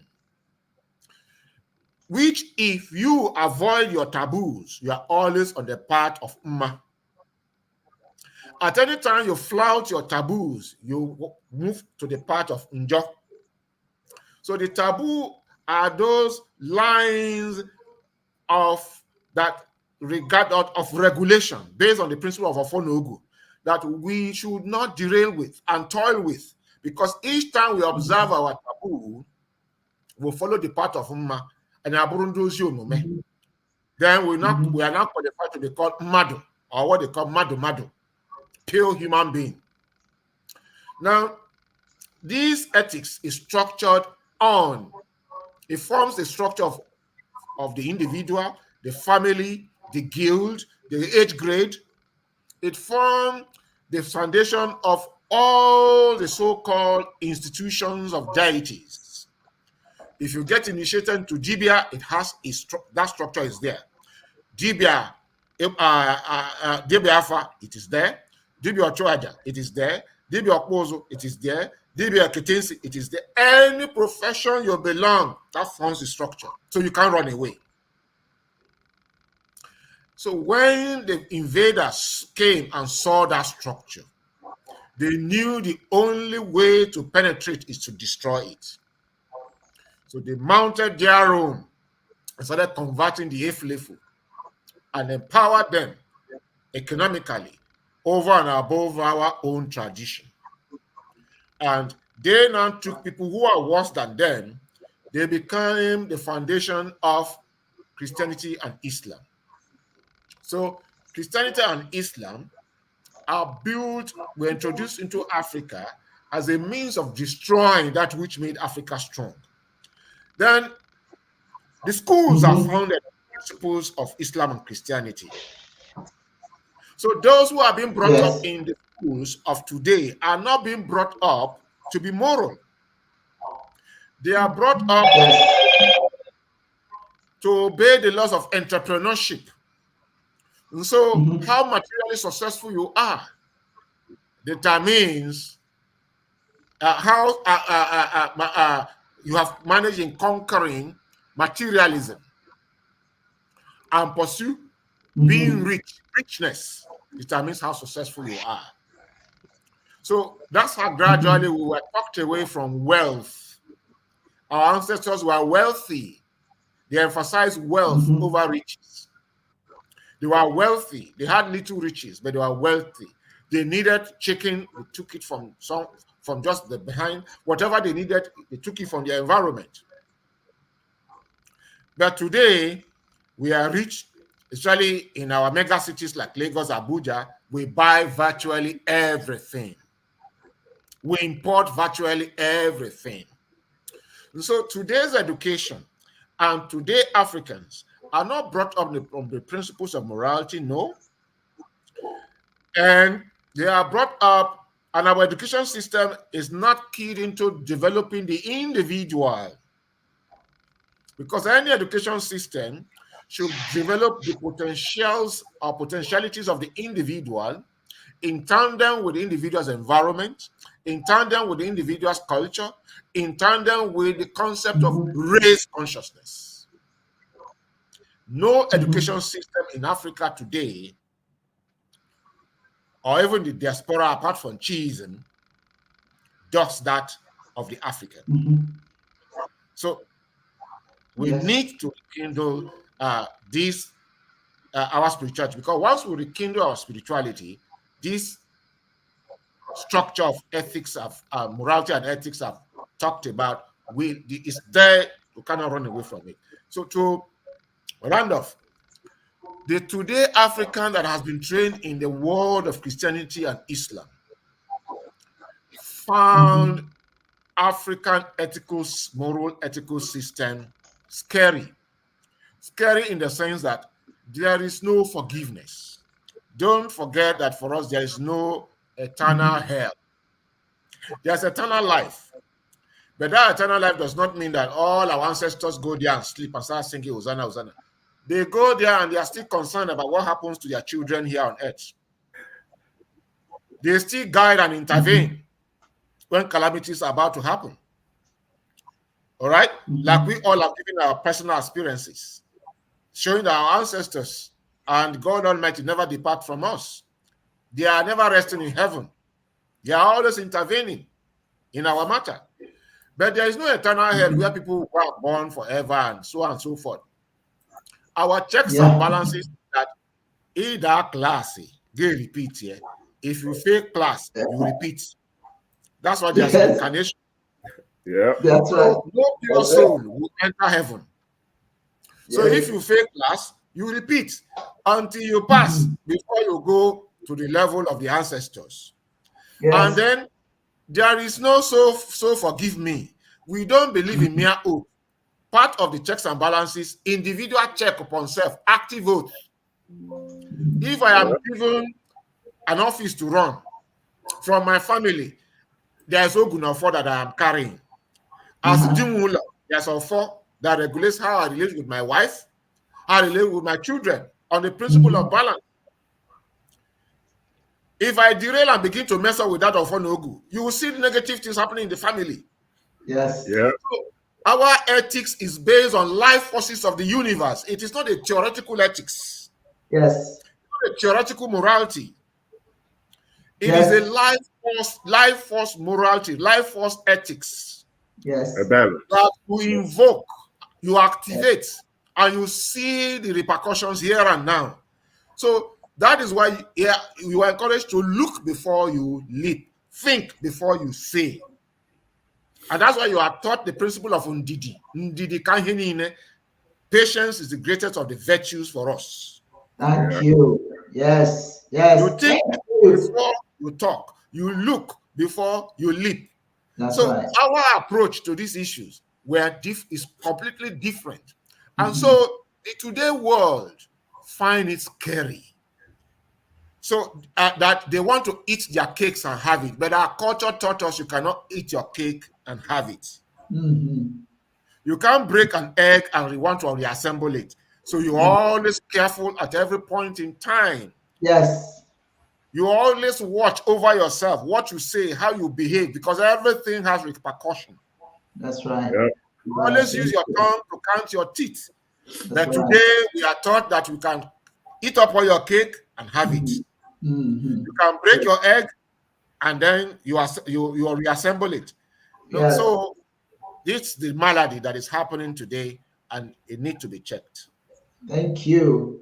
Thank you. I appreciate all of this. I have an announcement to make. At the end of every month, from now on, at the end of every month, I don't know what's going on with now I say I want to make an announcement and my camera I don't know what has happened to my camera. Okay, here we are. Okay, you're fine now. At the end of every month, we are now going to be having our in-person, if you will, services at the Fairfield Inn and Suites by Marriott, Atlanta, in Stonecrest.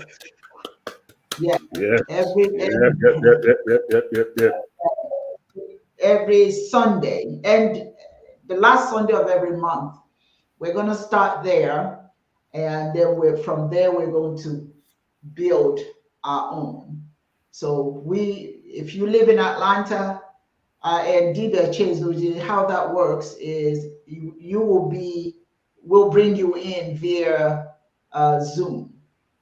actually Big via screen. a StreamYard on this big screen, okay, so that you can join us in that way. And Adoha, if she's invited on that day, she can join us via the screen.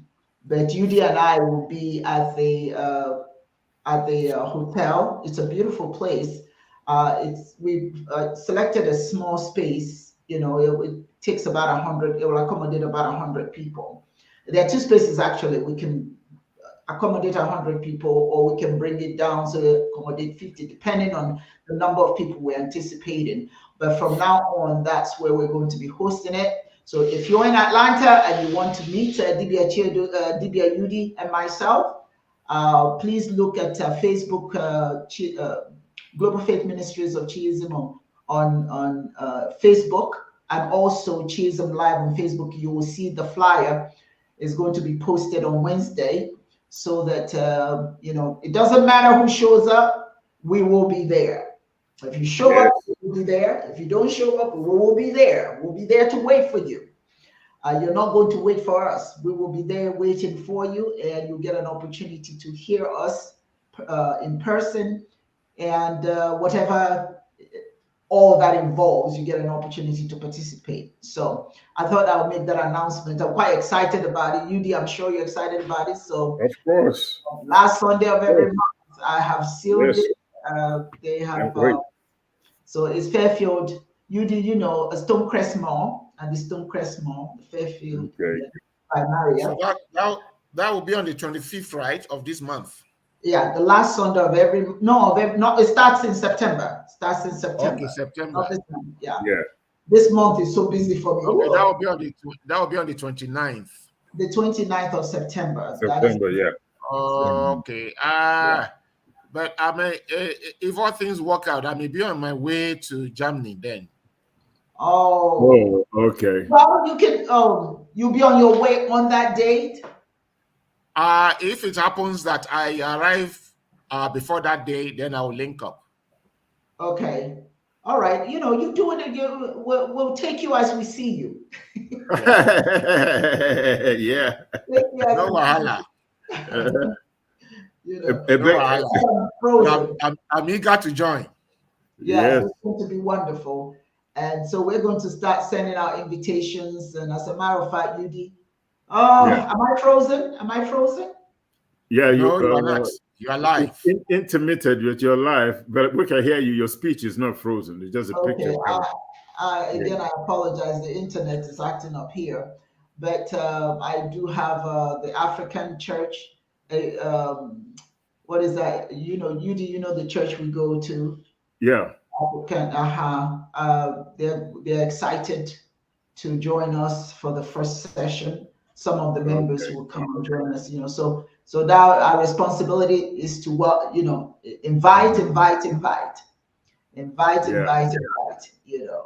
So we're gonna have water for people to drink, and it's a nice environment, nice, calm, peaceful environment where we can get to. The whole idea is to share some of our traditions. Okay, Dibias, stop making me feel jealous, Joe.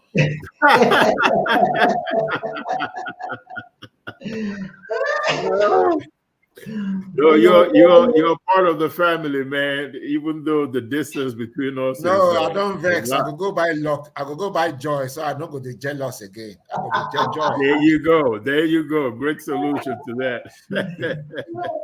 So that's going to be on the flyer is going to be out on Wednesday on the in those two what will be on Facebook, and also Chisholm Live and Global Faith Ministries and all the other Facebook pages that we have are posted all of there, and anybody who's in Atlanta can reach. Now I know somebody who's outside of Atlanta that's interested in flying in, so we'll see. Oh, okay. Yeah. So, well, it's going to thank you all for this wonderful discussion today. You were very, very contributive tremendously, and I would like to thank Akimi Bro for being with us. What's his name?